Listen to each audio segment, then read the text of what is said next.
nous remercions le président de la République, nous remercions les plus hautes autorités qui ont pu lutter avec force et énergie pour que le Gabon soit épargné par rapport à la pandémie qui sévit plusieurs nations.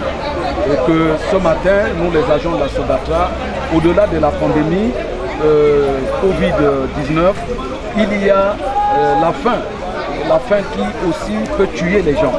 La faim peut tuer les gens lorsque les agents de la SOGATRA que nous sommes, nous avons 9 mois d'arrivée des salaires. 9 mois d'arrivée des salaires au compteur depuis 2018 jusqu'en 2020. Donc ce matin, nous avons lancé un cri d'alarme. Nous avons interpellé les plus hautes autorités pour que la situation des agents de la SOGATRA soit traitée avec beaucoup de municipes, beaucoup d'intérêt, parce que nous sommes une entreprise publique qui contribue dans la politique sociale du gouvernement. La situation de la CNSS n'est pas toujours réglée. La SOGATRA doit la CNSS. La part patronale et la part salariale n'est jamais réversée. La DTS n'est jamais à jour. Donc c'est toutes ces questions que nous interpellons, non seulement notre direction générale, mais également notre tutelle des transports et notre tutelle technique et financière, donc le budget. Voilà pourquoi ce matin, nous avons convoqué l'Assemblée générale pour édifier l'ensemble du personnel sur certaines démarches que nous avons pu mener depuis l'arrivée de la nouvelle direction générale.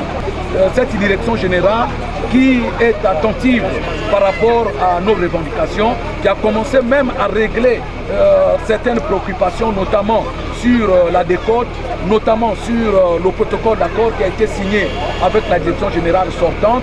Aujourd'hui, on ne parle plus de ce protocole d'accord.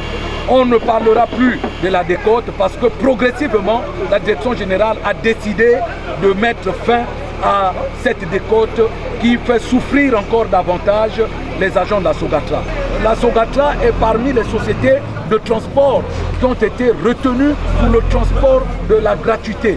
Et ces agents qui travaillent pendant cette période devaient bénéficier d'une prime dont le président de la République et les gouvernants avaient mis en place. Mais malheureusement, depuis 4 mois, la SOGATRA n'est plus payée. Cette prime n'est plus payée. Et nous sommes aujourd'hui à 6 ou 7 mois de travail.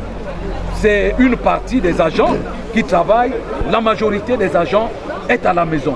Donc là, vous voyez que c'est aussi une situation difficile pour ces agents qui vont à l'affront, qui vont affronter la maladie, qui vont au contact de la maladie, qui prennent le risque pendant cette période aussi difficile.